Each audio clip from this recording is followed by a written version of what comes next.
So good morning. I'm here with Ashraful Alam from Purdue, and he's one of the winners of our Technical Excellence Award here for the TechCon 2015. So congratulations. Thank you very much. Thank you. Can you start by telling us a little bit about what your award won for, kind of in layman's terms? Sure.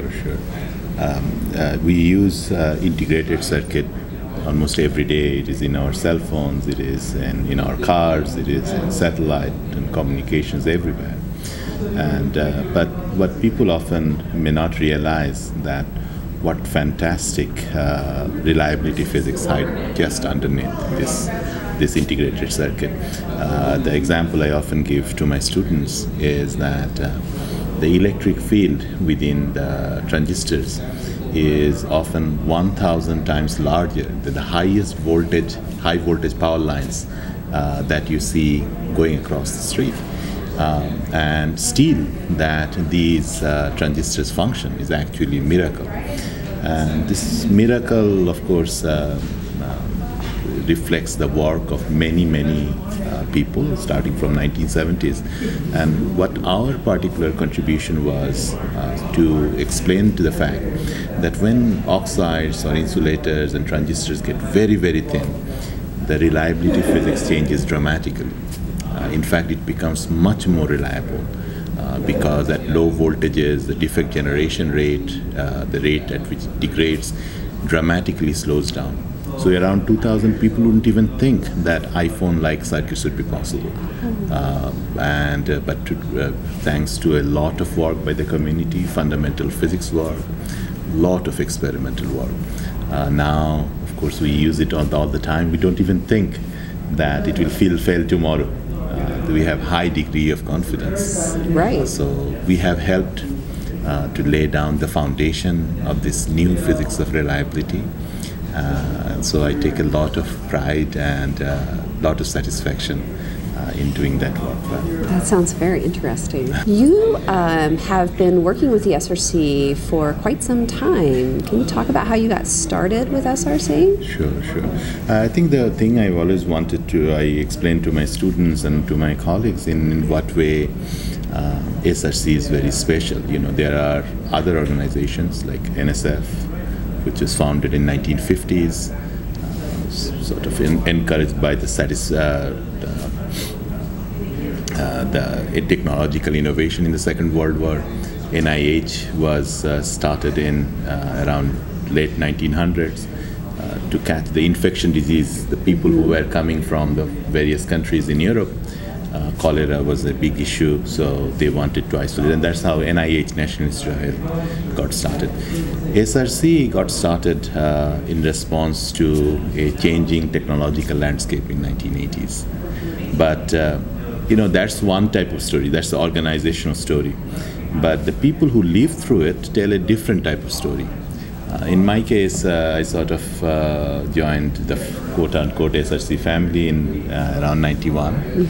My advisor got a little grant from SRC, and I'm supposed to solve the Boltzmann equation. Boltzmann equation is how electrons move when you apply a lot of voltage, how they move through the device. And I made some progress, but I was terrified, as I often tell my students, that they will figure out that I don't know much and I'll be exposed. But it turned out to be a remarkable experience, because what happened immediately afterward, not only they not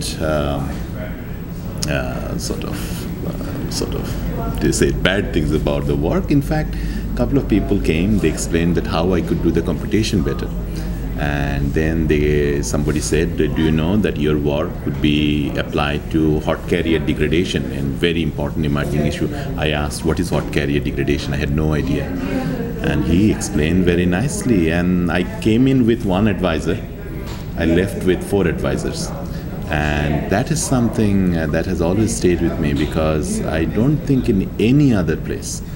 And the discussions in the corridor, I could hear in the corridor all sorts of topics, that emerging topics, which will be important in the next few years. And if this type of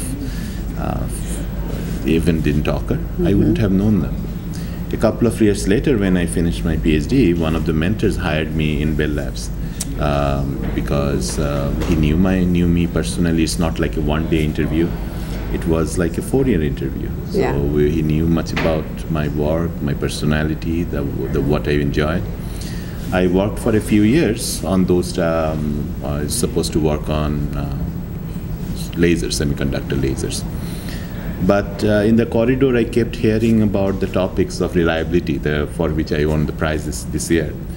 And because I'm sensitive, or I learned those topics when I attended these SRC meetings, it didn't take too long before I could take the tools that I have developed, theoretical concepts, and bring it to a completely new area, emerging areas of reliability.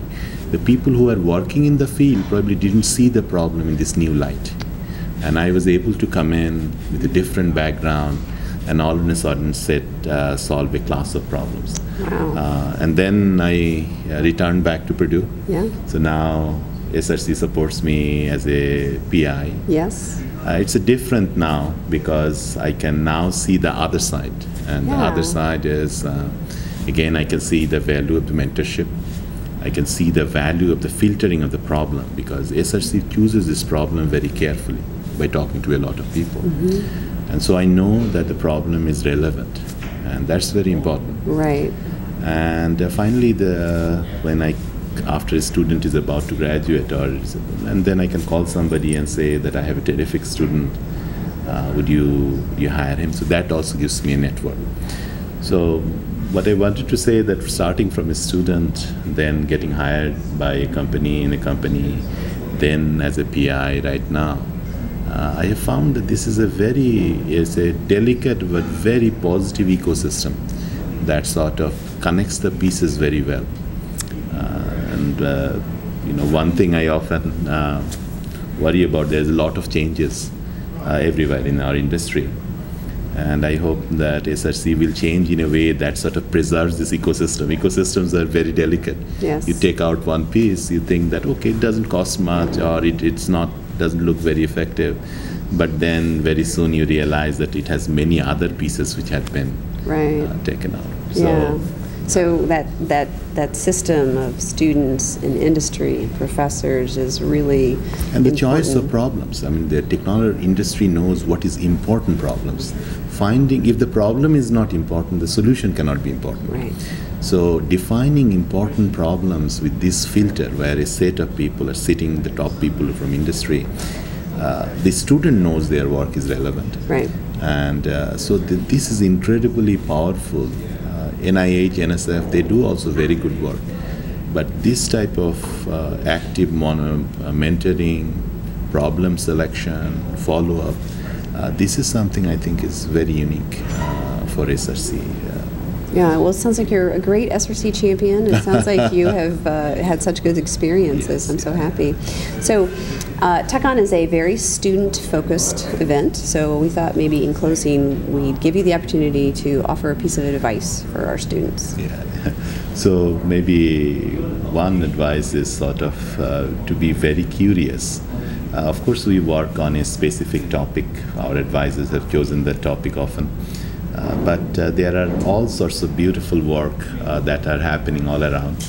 And if a person is curious, what happens that down the road there will be a very interesting problem, and everything that seemed irrelevant up to coming to that problem, all on a sudden, to a curious person who is sort of thoughtful, all these pieces will connect up and solve that problem in a unique way.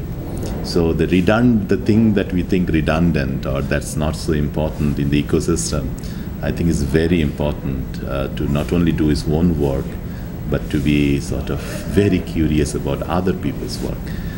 So hopefully, it has taken me 24 years to come to this point. Hopefully, I hope that some student today will do some work, and 24 years down the road, hopefully you'll be sitting in this chair and explaining how that this piece of advice or this type of TechOn type environment had helped him or her in having a good career. That's terrific. That's great. Thank you so much for your time.